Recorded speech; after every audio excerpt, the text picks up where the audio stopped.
Kita ketemu lagi dalam cerita boga.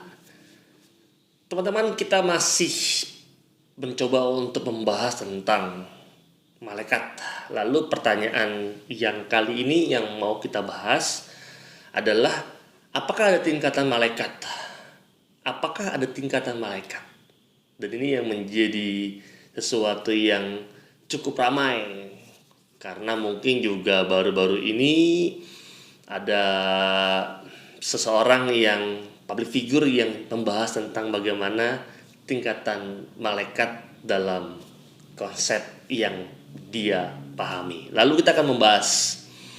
Nah, teman-teman terkasih, wajib kita harus pahami dan ketahui bahwa hal pembagian tugas para malaikat ini tidak dapat dikatakan sebagai ajaran yang termasuk kebenaran ajaran iman setingkat dengan dogma, melainkan masih ada dalam kategori pendapat bebas teologi atau free theological opinions, sehingga para teolog masih dapat mempunyai pandangan yang berbeda-beda tentang hal ini.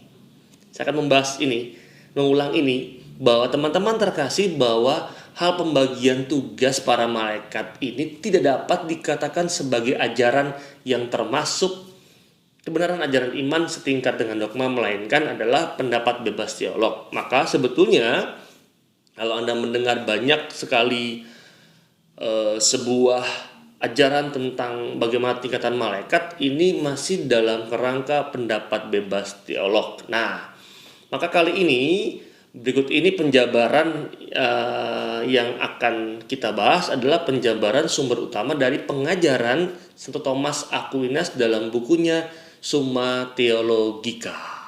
Nah, paham dulu untuk di awal ini. Maka nanti kalau saya mengajar lagi bahwa ada beberapa tingkat lagi menurut siapa, ini sekali lagi bahwa pendapat bebas teologi dan bukan dan tidak dapat dikatakan sebagai ajaran yang termasuk kebenaran ajaran iman setingkat dengan dogma. Nah, teman-teman terkasih, Santo Thomas Aquinas mengutip Santo Gregorius dan Dionysius mengatakan bahwa keempat tingkatan malaikat yang pertama, yang artinya lebih tinggi, merupakan tingkatan malaikat yang tidak diutus untuk menyampaikan pesan Allah. Sedangkan kelima tingkat sesudahnya memiliki tugas pelayanan untuk diutus. Tugas para malaikat menurut tingkatannya, menurut Santo Thomas Aquinas adalah, catat teman-teman, yang pertama adalah serafim. Berasal dari kata Ibrani saraf, artinya untuk menghanguskan dengan api. Para bapak gereja mengajarkan bahwa serafim adalah para malaikat surgawi yang ada di sekitar tahta pengadilan Tuhan. Dan serafim ini sering dihubungkan dengan kelompok malaikat yang memuji-muji Allah dengan kidung surgawi di sekitar tahta Allah. Itu yang pertama, serafim. Mungkin Anda sudah dengar tapi belum begitu memahami. Yang kedua adalah kerubim. Berasal dari kata Assyria, kirubu, karabu, artinya dekat.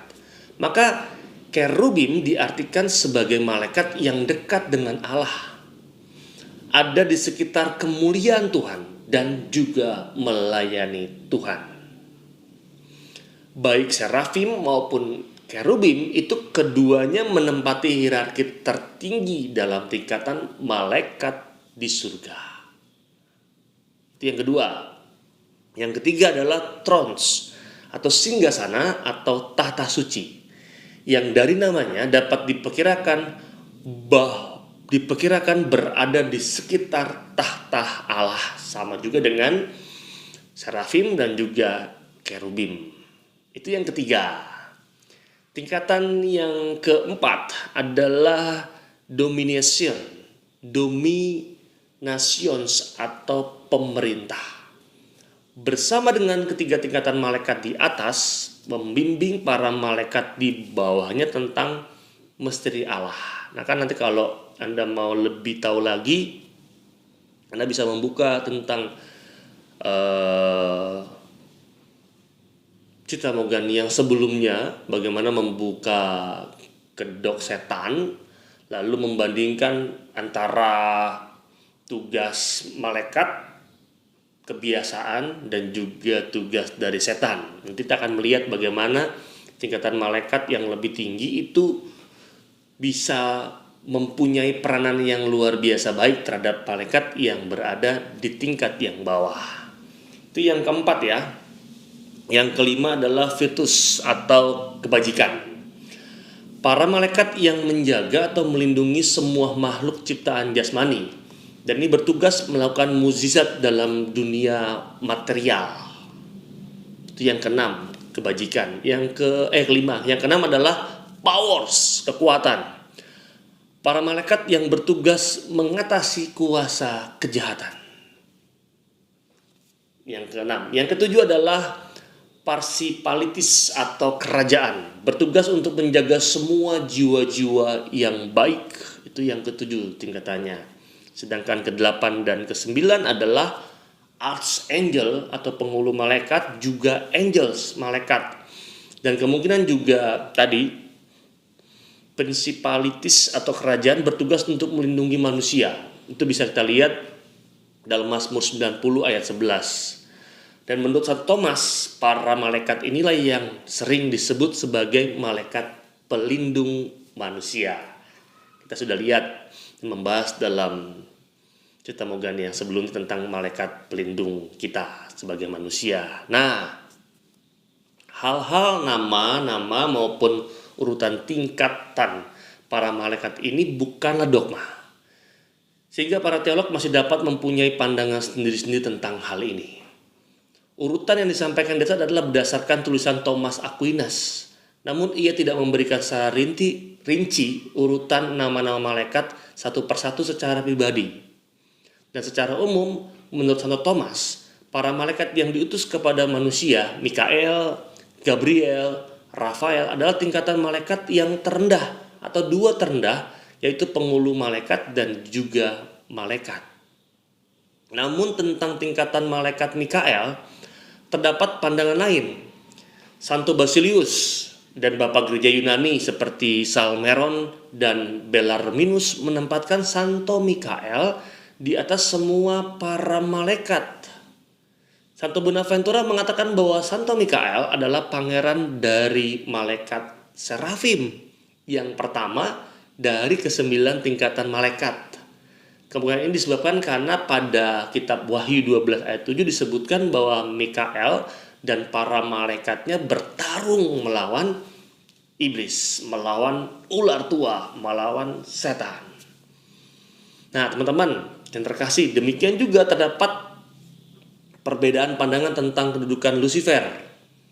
Sejumlah teolog menempatkan Lucifer di tingkatan serafim, namun sejumlah yang lain menempatkan dia di tingkatan di bawahnya, yaitu di bawah serafim, kerubim, dan tatah suci.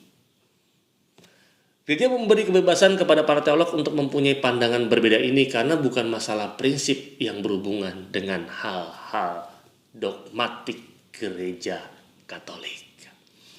Semoga dipahami teman-teman tentang bagaimana tingkatan malaikat ini yang sebetulnya ketika Anda mendengar dari berbagai macam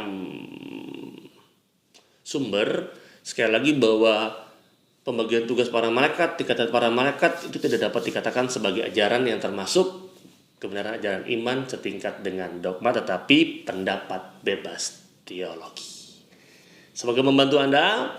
Kita akan membahas tentang bagaimana tingkatan yang malaikat yang lain menurut teolog dan filsuf yang lebih juga baik kita dengarkan untuk mengisi bagaimana tentang pengetahuan kita tentang malaikat. Semoga membantu Anda. Kita ketemu lagi dalam Cita Mogani yang berikutnya. Saya Romo Gandhi. Salam.